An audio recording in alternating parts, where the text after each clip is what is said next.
Paul Frederick, who's been a citizen of Fairhope for many, many years, and Ruth Rockwell and Flo Schneider are here. And Paul, tell us about, well, we know how you got here, but tell us how your folks came to Fairhope. My great aunt, Marietta Johnson, came from St. Paul, Minnesota to Fairhope to start her school. What year did she come? About 1904. Okay. And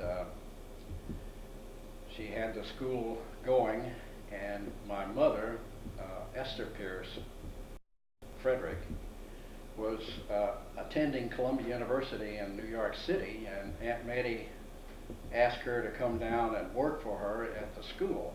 Mm-hmm. And while she was en route after World War I on a troop train, she met my father, who was returning from France after being in the service in France, to New Orleans, just outside of New Orleans, where he was born and raised.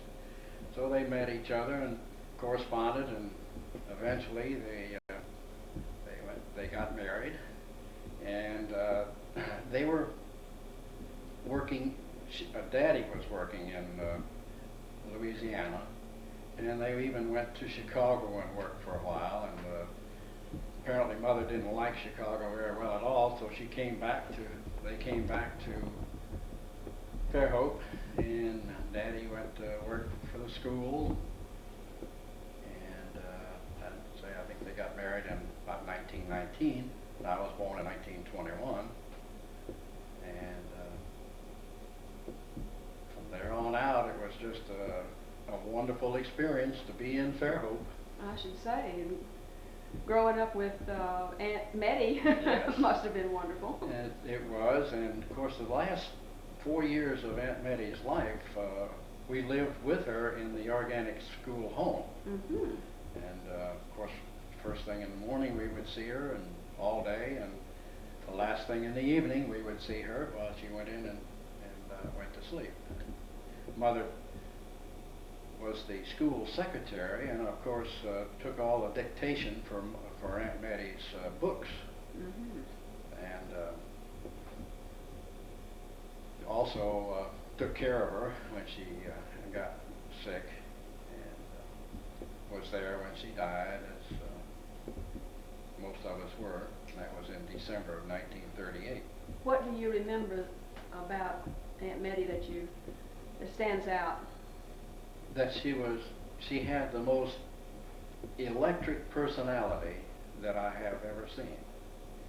To me, she could walk into a room, and everybody in the room would turn around and look at her. Mm-hmm. And if she was speaking to an audience, it was as if there was only one person in that audience, because no one made a move. It was all mm-hmm. complete and rapt attention for what Aunt Mettie was talking about. And the only other person that I've ever seen have that capability was Joey Bound Jr., the comedian, the man with the big mouth, if you remember him. Yeah, I remember him well. Yeah, he was, to me, about the same category as mm-hmm. personality. And of course, Aunt Mettie was a very gentle person and a very patient and caring person. And it was real experience to be brought up with her in the school home and in the school. Yeah, I was going to ask you, what kind of an aunt was she? Very, very good. Every time she went on a speaking tour overseas or wherever it was in the States, she would always bring something back for my brother Pierce and me. Mm-hmm. And of course that was interesting also. Oh yeah. Helped you learn too yes, about the places she went. Yeah. If I remember correctly, she brought the first yo-yo to Fairhope, and she gave it to Bud and me. How about that? That's pretty good. So what did your mother worked in this school, and your dad, did he work there also? He worked there also. Mm-hmm. He was a shop teacher for quite a while, mm-hmm. and then he was the folk dance instructor, mm-hmm. and basketball coach, football coach whenever they had a football team, which wasn't very often because we didn't have enough boys in the school to make a football team. But we did have a team, I think it was in 36 and 37, and he was the coach. And then he also, at the same time, was in the real estate business. And he would find property to buy and find property to sell, and I think mostly he was buying it because he really had a lot of property. Were they single taxers? No, they were not single taxers. Okay, okay. That's interesting. We think so often that everybody back then thought alike, Yeah. and all, but then of course I think Fairhope incorporated in 1908, didn't it, as a city? So there were a lot of people who were not involved in the single tax corporation. Oh, an awful lot of them were not involved, and that probably is one of the main reasons why the single tax didn't expand as much, is because the people who came in here liked the town and bought up all the property, which put it out of sight for the single tax people to buy more property to make the colony larger. That's right. But the colony was really the guiding light, I thought, for the city of Fairhope. Yeah. They set the tone, they set the atmosphere, and they got the city, the town in that case, going the right direction. They had the foresight to reserve that parkland. Right. And things like that. That's right. They had all the makings of a real good city before it was incorporated. Yes, indeed. I should And say then so. they just donated that to Yeah. all the land for streets. Well, now Not they- only the land, but the sewer system, or the water system, and the electrical system. All of those things were donated by the colony to the city without charge, which I thought was unheard of. Yeah, it really was. It wasn't that we didn't believe in the single tax, it was just that you couldn't buy land, and Daddy was a land person, so he would buy property that was not in the single tax colony. That's like my parents. They said, well, they had everything. They didn't feel the need to belong to the corporation. You know, they just Right, had all the advantages. right. Without having to go through the details of becoming a member. Well, it cost $100. Right, in those days, $100 was a lot of money. That's right. Yeah. That's right. And it's interesting. Some of the things that I can remember as a child is the way that children all over the town participated in a common game, like hide and seek. All the kids would have a citywide hide and seek game. Oh, wow. And it was something to really think about, because I was probably not the youngest, but certainly not the oldest, and the oldest people were able to go all over the town and to find them. It was a real job, but it was an awful lot of fun. How about that? That's the first time I've heard that mentioned. Really? Yes. The McKenzies, who lived right across the street for us before we moved into the school home, Pickles McKenzie and his other brothers and sisters were part of that, primarily Pickles, but it was a real fun thing. Who organized it? Or did the kids just get together and whoever was there played? It started with right in our own yard. And then it got so that it was a little bit too easy to find somebody in their own yard, so we expanded to the neighbor's yard, and then after that we expanded it to any place in the city that you could hide. But that was where you would go. It was really fun.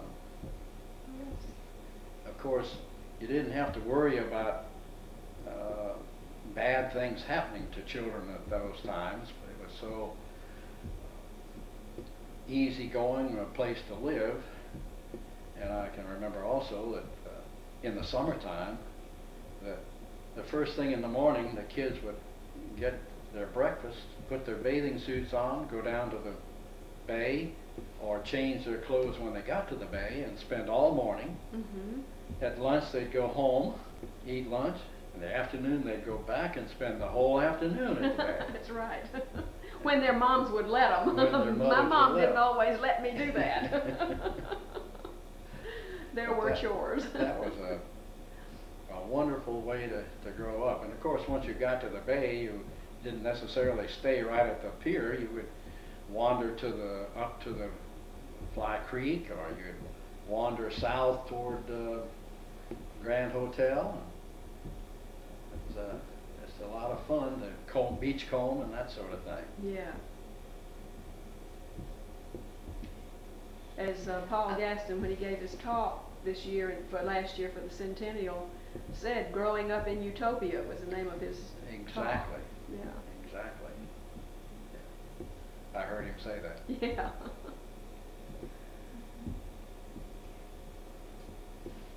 So then you stayed here until you were here in Fairhope until you joined the military? No, of course, I met my wife, Maxine Jowers, in kindergarten, and we went through the same class for the full 12 years of school.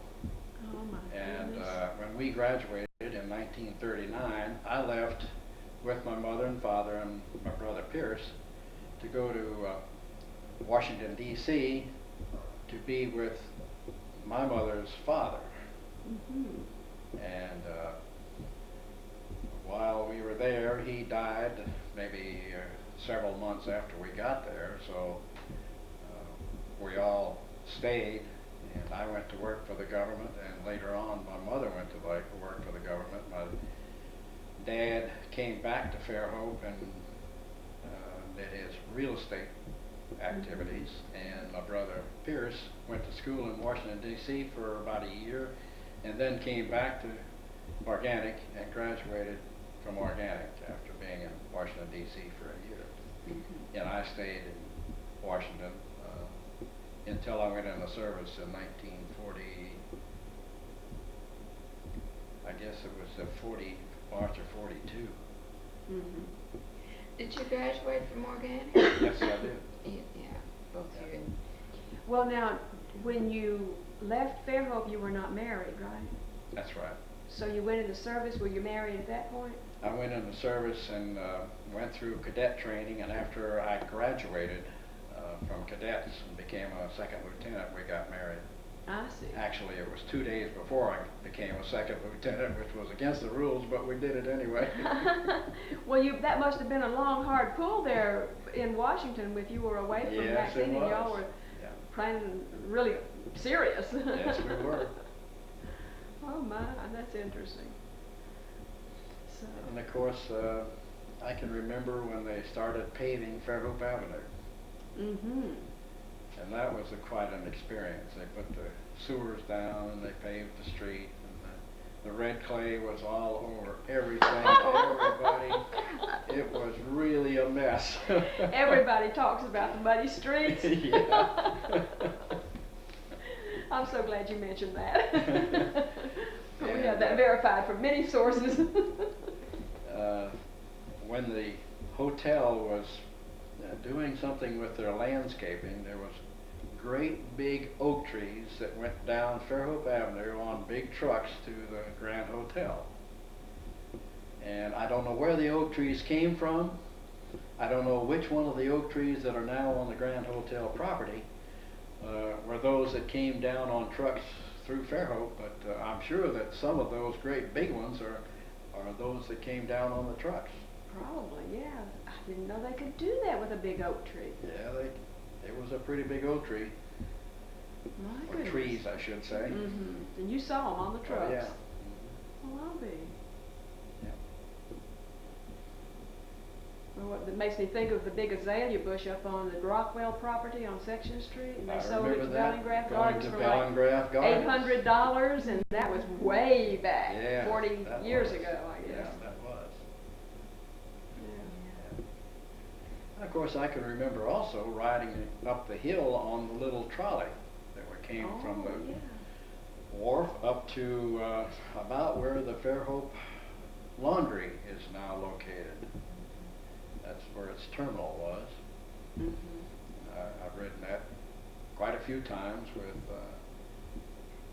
Mr. Ford, Scratch Ford's father. And that's funny, I can't remember Scratch Ford's first name. Is that Mike? Mike Ford?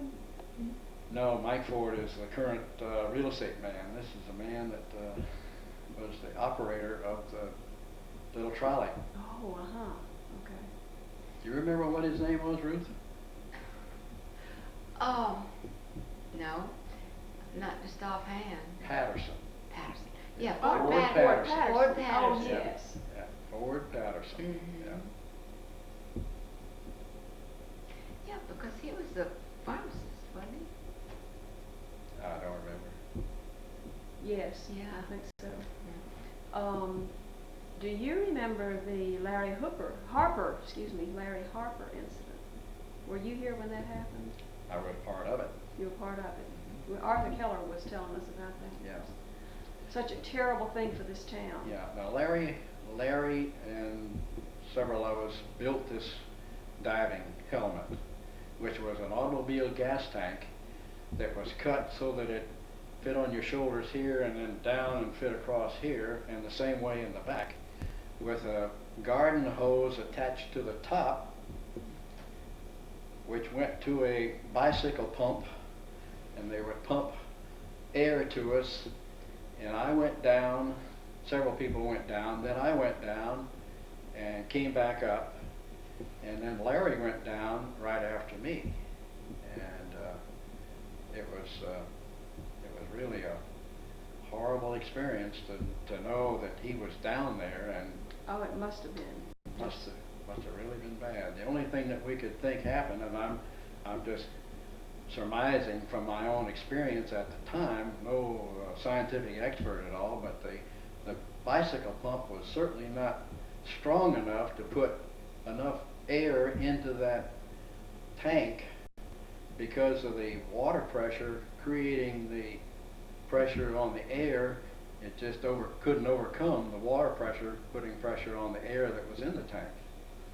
Well, you were down. Could you breathe? Oh yes, I could breathe. You could breathe, so you got enough You air. probably didn't go down as I deep. don't think I went down as far as he did, but you never know I because see. it was so dark you couldn't really tell. Yeah.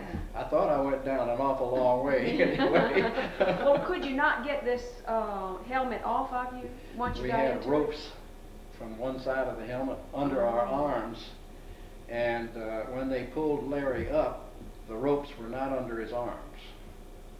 So whether or not something happened to him in the ropes, or he didn't put the ropes on, I don't really know what caused that, but it was a very, very scary experience for a lot of us. Mm-hmm. Well, it passed on down to, as one, who was it told me the other day, he said, a young person about 40 years old told me, and we didn't go, no, Graham Timms is 50 years old, I guess. Mm-hmm. Said we didn't go swimming in Devil's Hole because we heard that story. Yeah. And then my parents warned us not to go swimming in Devil's Hole. Well, the swimming wasn't too bad. It was the diving Well, of helmet course, that wasn't any that good. was, but it scared the so parents. deep. Yeah. It was such a trauma Yeah. for the parents. Well, it was quite a while before I went back. Yeah. I remember Jimmy Gasson was one of us at that day, but I don't know whether Jimmy was supposed to go down before or after Larry. But I know that I was the one immediately before Larry went down.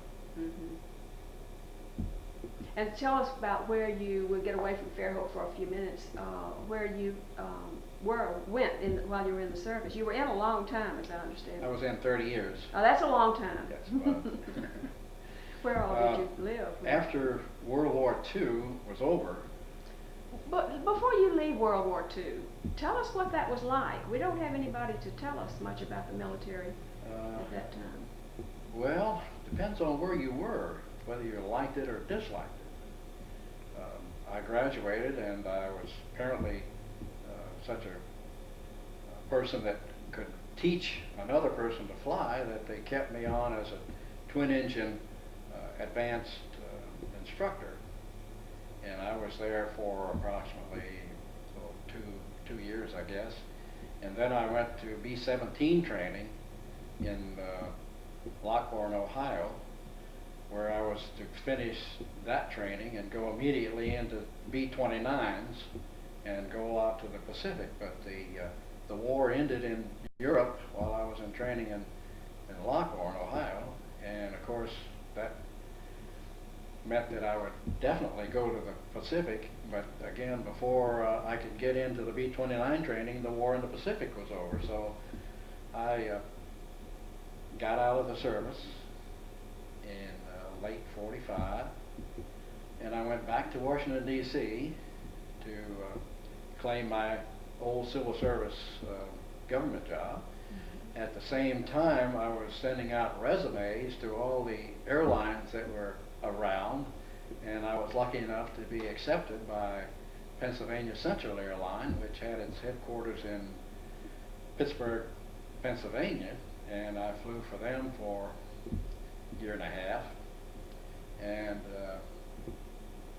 by the way, Pennsylvania Central changed its name to Capital Airlines after it moved its headquarters from Pittsburgh to Washington, and I was still part of it when it was Capital. But the Air Force sent me a wire saying that they were offering me a regular commission to come back in again. Mm-hmm. So I debated, and my good friend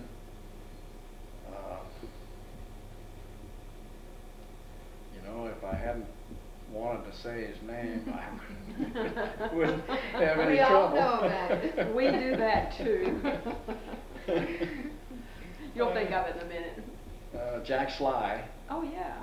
Who was a very good friend of my family and Maxine's family, and he encouraged me to go back in, and I did, and I stayed for 30 years, and I might say that it was an experience that I thoroughly enjoyed. It was challenging, it was tough, it was heartbreaking at times, but it was also rewarding. Mm-hmm. And I told my wife Maxine after I got out, I said, I'd pay them to let me go back in and do what I was doing. I enjoyed it that much. My goodness. It was really interesting. And you were teaching? Or what were you doing? Oh, I was a squadron commander, group commander, division logistics officer, mm-hmm. and had experience in the war. I was in World War II and in Korea and in Vietnam. Mm-hmm. So I've had my experiences quite a while, a long time. And while I was in Okinawa, being stationed there, I was a division logistics officer, and I had 3 units, one in Yuban, Thailand, one in Cam Ranh Bay, Vietnam, and one in Saigon, Vietnam. And every week or every 2 weeks, I would have to go down and review and see what they required to make sure they were able to do their missions, combat missions, without any problem with waiting for parts or with waiting supplies or ammunition or whatever it happened to be. Mm-hmm. So where were you when you retired? San Antonio, Texas, Randolph Field. That's not nearly as exotic as Taiwan or No, Okinawa. No, it isn't. But it's a beautiful field and one of the prettiest air bases in the United States. Uh-huh. It's the headquarters for the Training and Education Command. And at that time, I was the Director of Logistics for the Recruiting Service. Mm-hmm. I don't know whether you know the Recruiting Service, but they've got units all over the United States and all over every state, and that was my responsibility to make sure they had cars to ride in, offices to work out of, supplies to use, anything that they needed to do their job it was my responsibility to make sure they had it. I see. So after you went to all those places and did all those things, then you decided to retire. And where did you go to retire? Well, it was a hard decision, but I decided been all over the world. We've been to so many places that are beautiful, so many places that are not too beautiful, and we decided that there's really no place like home, and home happened to be, for both of us, Fairhope, Alabama. Yeah, that's just exactly what I wanted you to say. And we've never been sorry. We retired in Fairhope, and I've been retired for 22 years.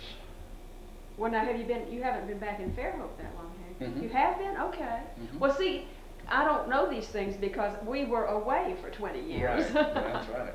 Okay, now tell me, when you came back to Fairhope in the early 1970s, 1972. Fairhope was what? Not much changed, was it, from when you left? No, and it has changed for the better during this last 22 years. The downtown, the residential areas are all have been upgraded from people taking interest in their houses and their businesses, and the city taking an interest in maintaining the city in a real good manner and making it more beautiful, which it was hard to do to begin with, but they have done a good job of making it pretty. I sure have. We have a lot of natural beauty to build on. Right, we sure do.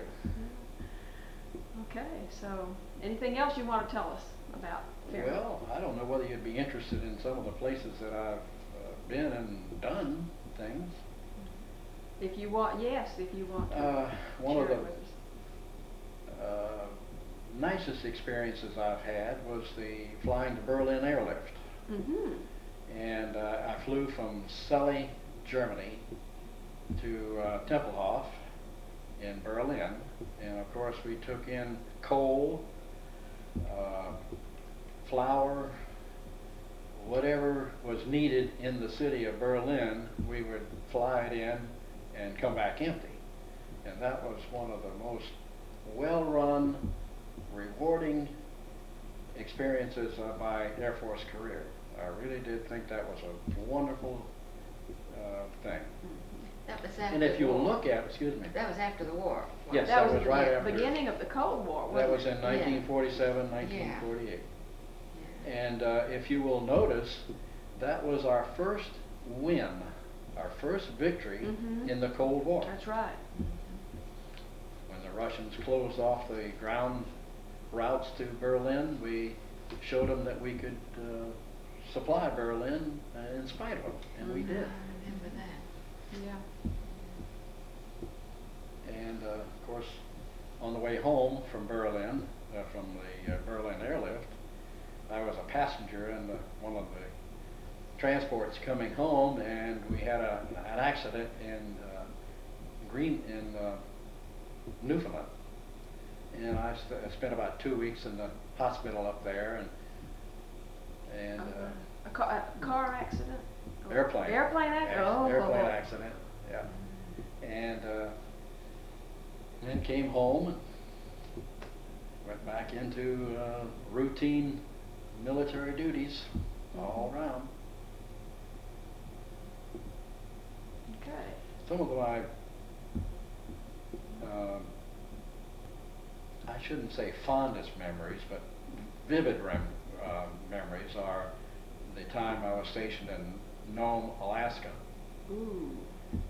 which was a very cold spot, and it was the winter time when I was there naturally.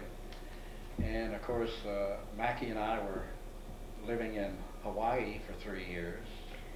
And then What a switch. What a switch. And then we lived in Iceland, Reykjavik, Iceland for a year, which was Wow. also a very definite experience. That was no trees, Oh my. no dogs.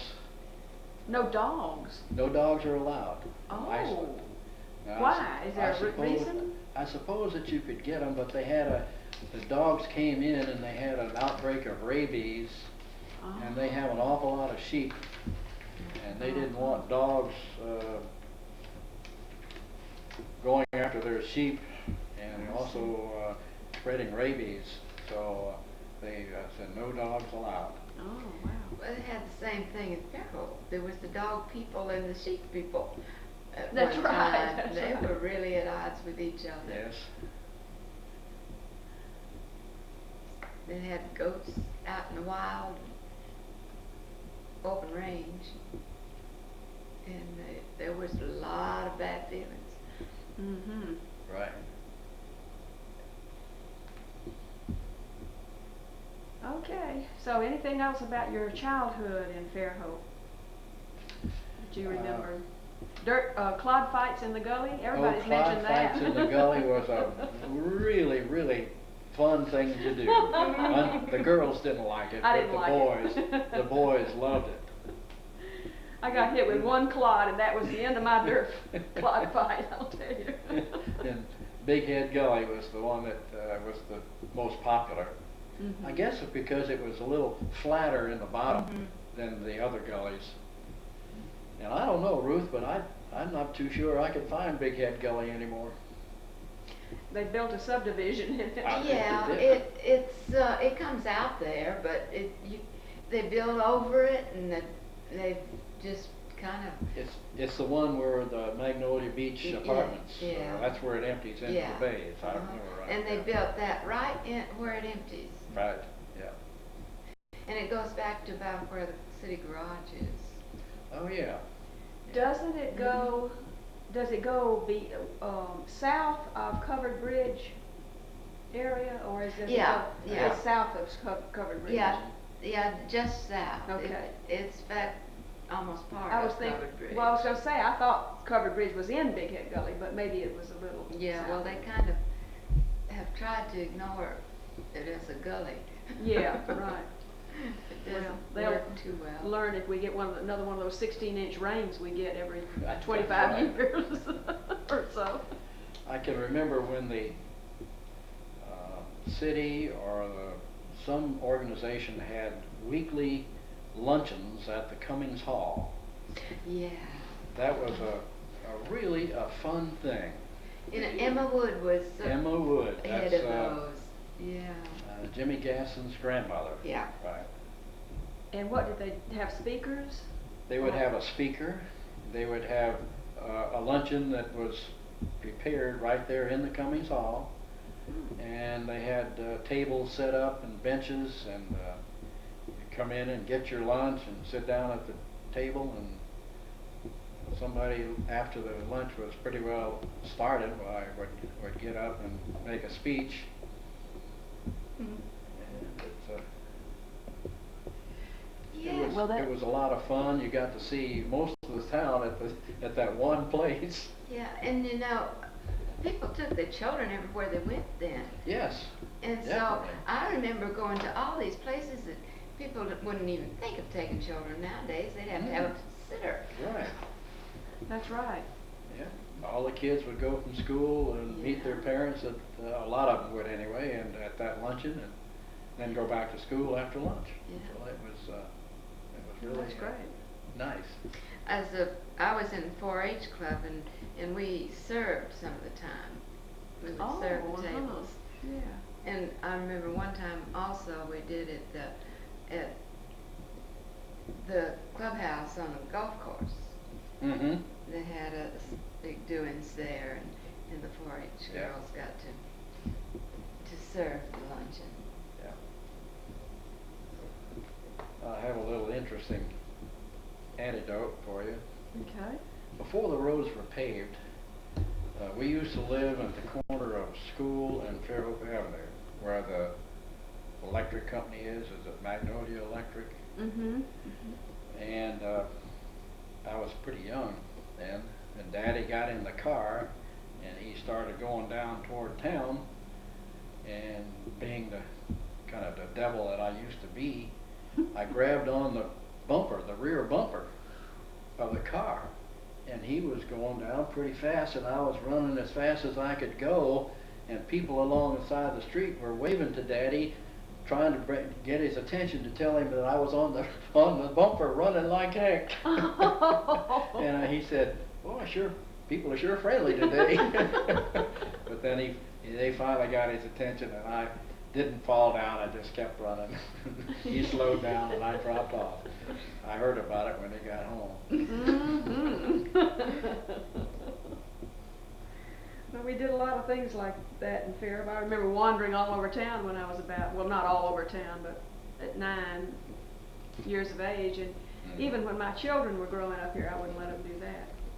And that was in the 60s. Right. So Oh, I certainly wouldn't let them do it now. That was a lot of the charm of Fairhope. Yeah. Was being able to go any place and do anything you wanted to, almost at any age. That's right. And not be afraid. Yeah. Well, we had Jack Titus to make sure of it. Yes. Yeah, that's right. And Dad Funk. yeah, and Mr. Arnold. And yeah, Mr. Arnold. I've forgotten what his first name was. Jack. Jack Arnold and Jack Titus and Jack. Yeah. Well, thank you very much for talking with us. We appreciate it. Well, you're certainly welcome. And, I appreciate your asking me some questions, because I certainly couldn't get all of this from memory without you jogging it once in a while. Yeah, we gotta enjoy it. well, doing we're that. anxious to get as much as we can about Fairhope's history on tape, so we appreciate it. Yeah, anything you want to say about current developments or thoughts?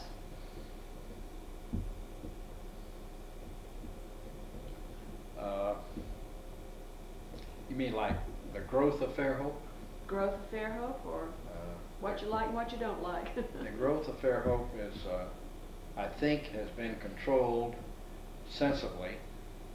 There are some problem areas, and I believe and I hope that the city and the planning commission will approach those particular problem areas in a very level-headed and, shall I say, conservative way to help preserve the integrity of Fairhope and not let it become another Airport Boulevard in Mobile. I'm afraid it's inevitable. It's pretty hard to prevent something like that, but I think they're doing pretty well so far. Yeah, when you start putting in 4-lane roads, you know there's going to be development. That's right. That is right. And a state road at that. It's, but you kind of lose control when it's a state proposition. Right. But otherwise, I'm very pleased with the way things are going in Fairhope. I just hope they consider doing the same thing in Keep on coming doing years. it, huh? Yeah, in coming years. Okay. Yeah. Okay, Jim. Ruth Rockwell and I have the distinct pleasure today of being able to video